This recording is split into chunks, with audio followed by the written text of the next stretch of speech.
හරි. අපේ සයිට් එකක් හදද්දී අපි ඉස්සෙල්ලාම කරන්න ඕන දෙයක් තමයි අපේ වෙබ්සයිට් එකේ නම ඊට පස්සේ ඇඩ්‍රස් එක ටෙලිෆෝන් නම්බර්ස් හරිද කියලා හරියට තහවුරු කරගන්න. ඒකට ඔයාලට කරන්න පුළුවන් මෙතන ප්‍රයිමරි ඩීටේල්ස් කියන සෙක්ෂන් එකට යන්න. ගියාම ඔයාගේ බිස්නස් නේම් එක, ඊමේල් එක, telephone numbers, mobile numbers, fax number සහ ඇඩ්‍රස් එක මෙතන දාගන්න පුළුවන්. අපි නිකමට බැලුවොත් මෙතන view website ගිහිල්ලා අපේ ඇඩ්‍රස් එක තියෙන්නේ මේ නම්බර් 10 කොළඹ 10.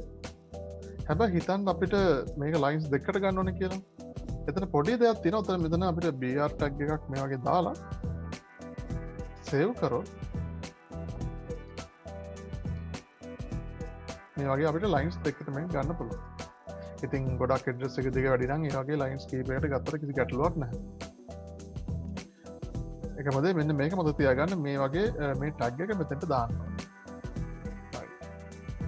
ඕක තමයි primary details. ඊට පස්සේ අපි ගියොත් මෙතන branding details. මේ page එකේ තමයි ඔයාලගේ logo එක. ඒ වගේම favicon එක. favicon එක කියන්නේ මෙතන උඩින් පේන චූටි පින්තූරය.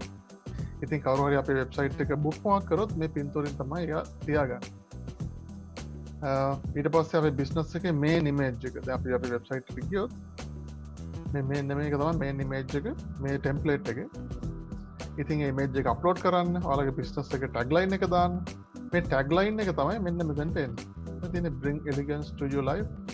එතකොට වෙබ්සයිට් එකේ home page එකේ වෙබ්සයිට් එකේ නමට අමතරව ඔයාලගේ tagline එකක් එනවා. ඊට පස්සේ මෙතන ඔයාලගේ description එක දාන්න පුළුවන්. business එකේ පොඩි description එක ලොකු එකක් දාන්න එපා. සාමාන්‍ය sentences 10ක විතර ඔයාලට description එක දාන්න පුළුවන්. ඊට පස්සේ මෙතනදී ඔයාලගේ දැන් ඔයාලගේ physical shop එකක් කොහේ හරි තියෙනවා නම් office එකක් තියෙනවා නම් search කරලා මෙන්න මේ map එකේ ලකුණු කරන්න පුළුවන්. අපි හිතමු මේ කොළොන්නායේ තියෙන කියලා අපි office එක. නෑ අපි දැන් කොළඹ 10 අපි කොළඹ 10 දාමු. කොළඹ 10 දැන් කොළඹ 10 ප්‍රදීපමාවතේ තියෙන කියලා.